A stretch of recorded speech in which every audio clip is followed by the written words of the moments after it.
Bapa di surga, di dalam nama Tuhan kami Yesus Kristus, kami mengucap syukur, memuji dan meninggikan nama-Mu.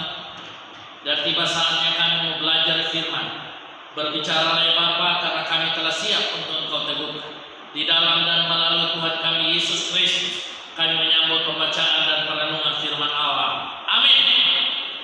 Salam. Bapak Ibu jemaat yang dikasihi oleh Tuhan Yesus Kristus, kita bersyukur pagi hari ini kita boleh dipersatukan kembali oleh Tuhan di dalam persekutuan kita, dalam ibadah kita hari ini. Mari kita membuka Alkitab kita yang terambil dari Filipi pasalnya yang ketiga, ayatnya yang pertama hingga ayat yang keempat. Filipi pasalnya yang ketiga, ayat yang pertama hingga ayat yang keempat. Bapak Ibu jemaat dan saya, mari kita membacakannya bersama-sama. Dari Filipi pasal 3 ayat yang pertama hingga ayat yang keempat. Bersama-sama kita bacanya.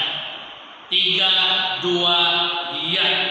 Karena itu kamu telah dibangkitkan bersama dengan Kristus.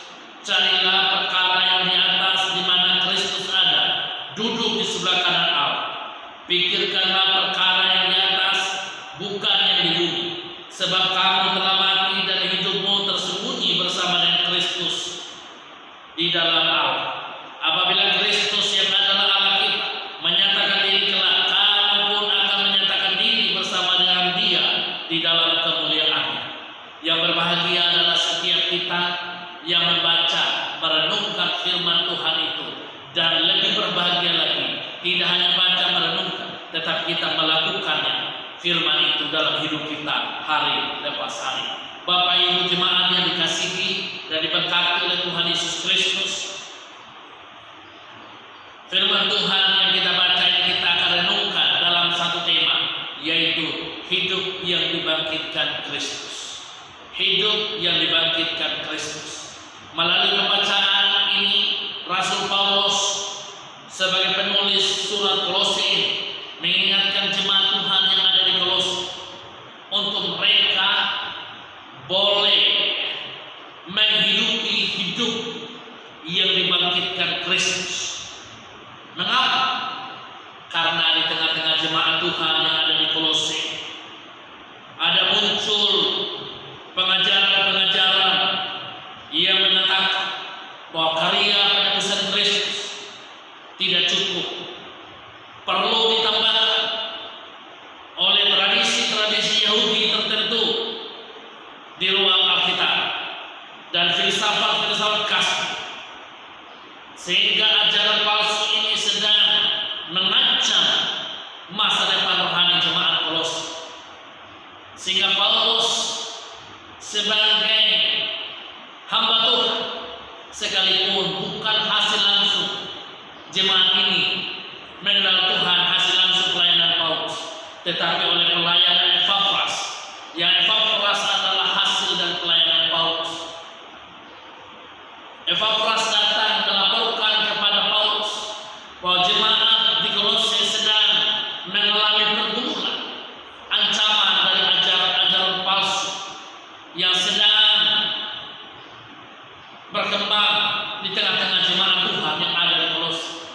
Sehingga Paulus sebagai mentor dan juga bapak rohani bagi Epafras mengirim surat kepada jemaat supaya jemaat Tuhan tetap kepada iman mereka bahwa karya kebangkitan Kristus cukup untuk membebaskan mereka dari kutuk dosa dan kutuk maut. Tidak perlu ditambahkan ajaran-ajaran yang lain. Bahwa karya atau kuasa kebangkitan Kristus itu sudah final. Tidak perlu lagi tambahan ajaran-ajaran yang lain. Sehingga Paulus mengirim surat ini kepada jemaat supaya jemaat ini tetap kepada iman mereka bahwa karya kebangkitan Kristus itu cukup. Jadi Bapak Ibu Saudara yang dikasihi dan diberkati oleh Tuhan Yesus Kristus, kita akan merenungkan bagian firman Tuhan ini di bawah tema hidup yang dibangkitkan Kristus ini. Bagaimana pengertian hidup yang dibangkitkan Kristus? Pengertian hidup yang dibangkitkan Kristus adalah hidup yang sudah mengalami pembaharuan, pemulihan, atau dengan kata lain, hidup yang sudah mengalami perjumpaan secara pribadi dengan Allah. Sebagai hidup orang yang sudah mengalami perjumpaan secara pribadi dengan Allah, artinya apa? Hidup yang sudah mengalami pembaharuan iman, pemulihan dari kutuk dosa dan kutuk maut kepada kasih karunia dan anugerah Allah melimpah dalam kehidupan yang dikasihi dan diberkati.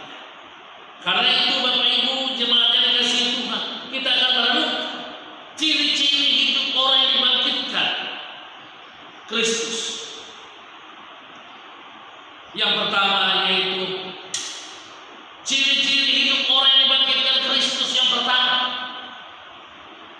cari perkara-perkara yang di atas, di mana Kristus ada. Kata carilah sebuah kata kerja aktif, yang dimana kita secara sengaja bergerak mendekati hal-hal yang di atas, atau mengarahkan dan mengarahkan segenap roh dan jiwa kita kepada kehendak Allah.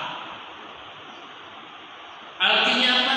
Setiap kita yang sudah dibangkitkan bersama dengan Kristus, maka orientasi hidup kita bukan lagi untuk menyenangkan diri kita, tetapi orientasi hidup kita bagaimana Allah disenangkan, bagaimana Allah, kehendak Allah itu dilaksanakan di dalam hidup Bapak Ibu, saudara dan saya. Jadi orientasi hidup kita kepada kehendak Allah, bukan kehendak kita. Artinya yang kita cari bagaimana untuk menyenangkan hati, yang kita cari bagaimana Allah disukakan dengan perbuatan kita, dengan sikap kita, tindakan kita. Kenapa? Karena hidup kita sudah dimerdekakan, sudah mengalami kasih. Maka yang kita perjuangkan hari lepas hari bukan lagi untuk kepentingan kita, tapi bagaimana yang kita perjuangkan di kepentingan Tuhan itu tetap nyata, tetap kita alami dan kita rasakan dalam hidup kita hari lepas hari. Jadi carilah perkara-perkara yang di atas, artinya ada usaha, ada kerja keras sebagai respon atas apa yang sudah Tuhan kerjakan itu dalam hidup kita. Karena tanggung jawab kepada kita sebagai orang yang sudah dimerdekakan itu bukan sebuah perkara yang mudah. Karena Kristus juga ketika mau menyelamatkan kita, Dia mengorbankan nyawa, Dia memberikan hidupnya untuk kita. Karena itu sebagai orang yang sudah dimerdekakan Kristus, kita juga harus all out juga untuk kita mau berjuang menyenangkan Dia dengan hidup kita. Yang kedua yaitu pikirkanlah perkara yang di atas.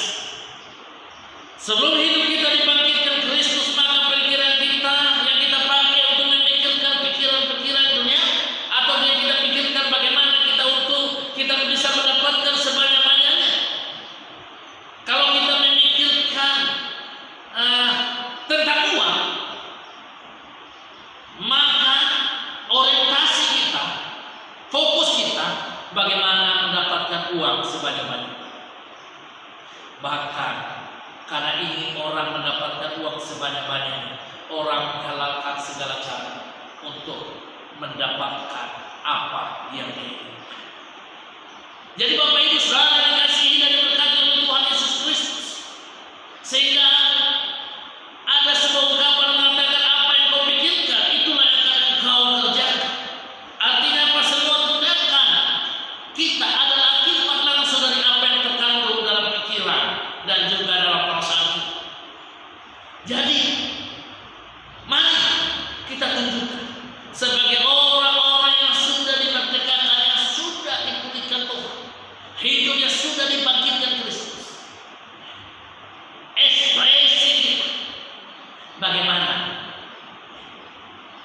perjuangan kita menyenangkan hati Allah.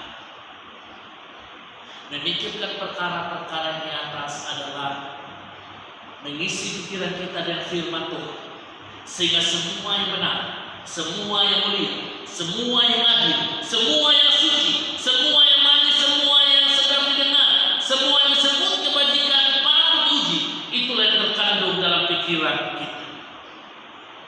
Dan inilah yang akan terrefleksi dalam setiap tindakan kita hari lepas hari. Karena itu Bapak Ibu Saudara dikasihi dan diberkati oleh Tuhan Yesus Kristus, ketika kita pikiran kita, perasaan kita arahkan kepada Kristus, maka tantangan penderitaan yang kita hadapi tidak akan pernah menghentikan setiap langkah kita, pikiran kita, untuk tetap tertuju kepada Sang Juru Selamat kita, kepada Kristus. Jika pikiran kita yang kita pikirkan di atas, maka kita dapat memahami dan melihat dalam menghadapi setiap tantangan dalam pergumulan yang kita hadapi, kita akan berespon segala sesuatu yang terjadi dalam kehidupan kita sehari-hari, bagaimana dari perspektif Tuhan, bagaimana dari cara Tuhan bertindak, karena Dia telah memberi contoh kepada kita. Contoh dan teladan telah Tuhan Yesus tunjukkan dan berikan kepada kita. Karena itu, mari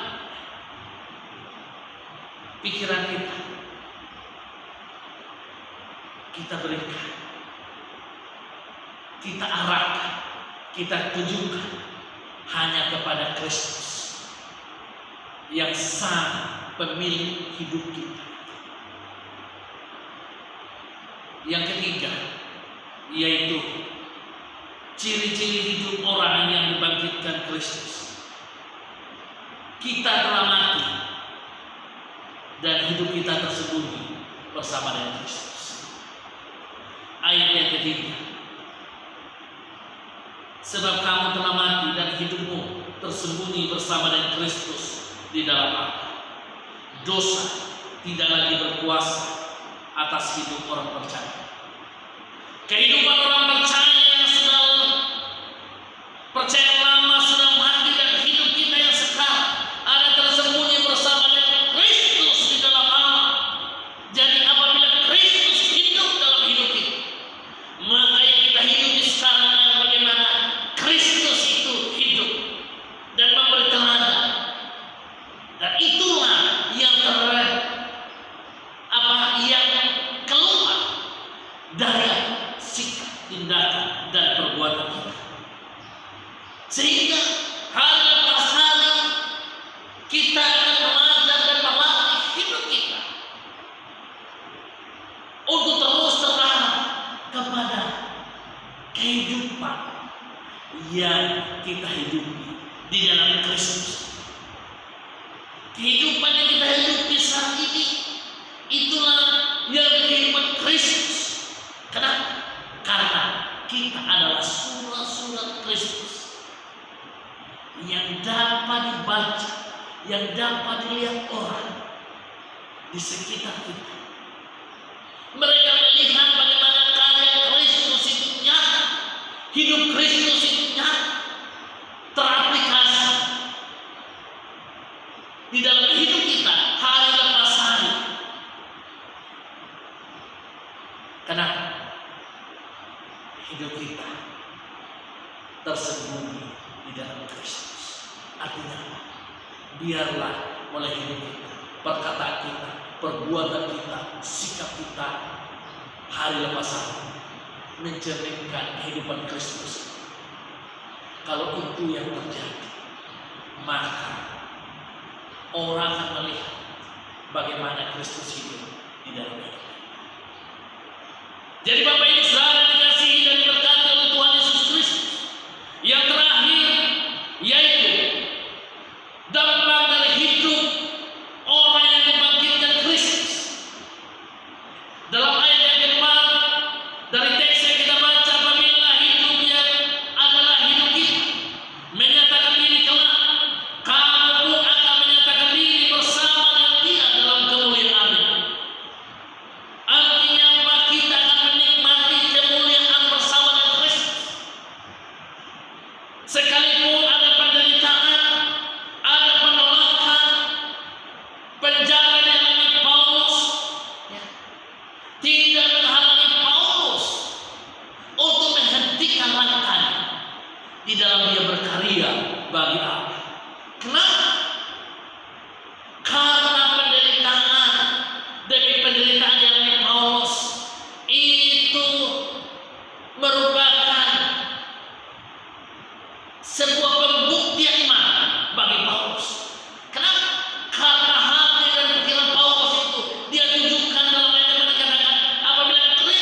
panggilan dalam hidupnya, yaitu mahkota kemuliaan. Mahkota kehidupan jauh lebih tinggi daripada penderitaan, pergumulan, persoalan yang dihadapi Paulus di tengah-tengah dunia ini. Jadi Bapak Ibu Saudara dikasihi oleh Tuhan Yesus Kristus, kemuliaan yang dijadikan Allah bagi kita yang setia itu jauh lebih berharga, lebih bernilai daripada penderitaan yang sedang kita alami di dunia ini. Penderitaan yang kita alami itu hanya bersifat sementara di dunia ini, tapi kemuliaan yang dijanjikan oleh Allah kepada kita yang setia kekal sampai selama-lamanya. Makanya Paulus katakan, apabila Kristus yang adalah hidup kita menyatakan diri kelak, kamu pun akan menyatakan diri bersama Dia dalam kemuliaan. Kemuliaan itulah jaminan pasti bagi orang percaya yang setia kepada Dia. Itulah dampak, itu akibat kalau kita dalam setia menjalani panggilan Allah di tengah-tengah dunia bagi Bapak Ibu Saudara dan saya. Makanya Paulus katakan dalam 2 Korintus 4 ayat 17-18 katakan, sebab penderitaan ringan yang sekarang ini mengerjakan bagi kami kemuliaan kita melebihi segala-galanya, jauh lebih besar daripada penderitaan kami. Sebab kami tidak memperhatikan yang kelihatan, melainkan yang tak kelihatan. Karena yang kelihatan adalah sementara, sedangkan yang tak kelihatan adalah kekal. Jadi Paulus katakan, sebab penderitaan ringan yang sekarang ini mengerjakan bagi kami kemuliaan kekal yang melebihi segala-galanya, jauh lebih besar daripada penderitaan kami. Penderitaan yang Paulus itu hanya bersifat sementara selama dia berada di dunia ini. Paulus tahu bahwa penderitaan itu akan berakhir, akan digantikan dengan kemuliaan yang kekal ketika Yesus datang yang kedua kali menjemput orang yang setia kepada Dia. Jadi COVID-19 yang sedang melanda dunia dan juga negara kita saat ini tidak akan pernah menghentikan langkah Bapak Ibu Saudara dan saya untuk terus berkarya bagi Tuhan. Mungkin menghentikan langkah kita untuk beribadah bersama di gereja terhenti, tetapi langkah untuk iman kita tetap bertumbuh dalam persekutuan kita di rumah kita masing-masing tidak akan pernah terhenti karena COVID-19. COVID-19 ini akan membuktikan kemuliaan iman kita di dalam kita mengikut Yesus, sehingga walaupun minggu ini kita masih beribadah di rumah kita masing-masing, tetapi tidak akan mengurangi sukacita Allah. Kita tidak akan mengurangi kasih Allah, anugerah Allah itu nyata dan melimpah di dalam hidup Bapak Ibu Saudara dan saya. Karena itu Bapak Ibu Saudara dan jemaat yang dikasihi oleh Tuhan Yesus Kristus, pertanyaan, sudahkah kuasa kebangkitan Kristus itu mengendalikan, menguasai, memimpin dan menuntun hidup kita sampai saat ini? Sudahkah karya kebangkitan Kristus itu sudah kita alami dan kita rasakan saat ini? Ingatlah, bagi mereka yang setia, bagi Bapak Ibu Saudara dan saya yang setia, Tuhan janjikan mahkota kemuliaan. Mahkota kemuliaan itu hanya disediakan hanya bagi mereka yang setia sampai akhir. Biarlah firman Tuhan ini boleh memotivasi kita, boleh mengingatkan kita bahwa karya kebangkitan Kristus yang telah menang atas maut itu menjadi milik kita, sehingga setiap tantangan dan penderitaan yang kita alami tidak akan pernah menghentikan langkah kita untuk kita berkarya bagi Yesus. Amin. Kita satu dalam doa. Tuhan Yesus, terima kasih untuk firman kebenaran. Boleh kami renung. Biarlah firman-Mu itu terus nyata dan teraplikasi dalam hidup kami. Biarlah karya kebangkitan-Mu itu yang menang atas maut itu, atas dosa dan maut, menjadi bagian dan milik kami, sehingga kami adalah orang-orang yang sudah dimerdekakan, dimenangkan, dan kami juga tampil sebagai pemenang di tengah-tengah pergolakan tantangan kehidupan yang kami alami di tengah-tengah dunia ini. Tuhan mengenal setiap hati kami dan jemaat. Terima kasih Pak. Di dalam nama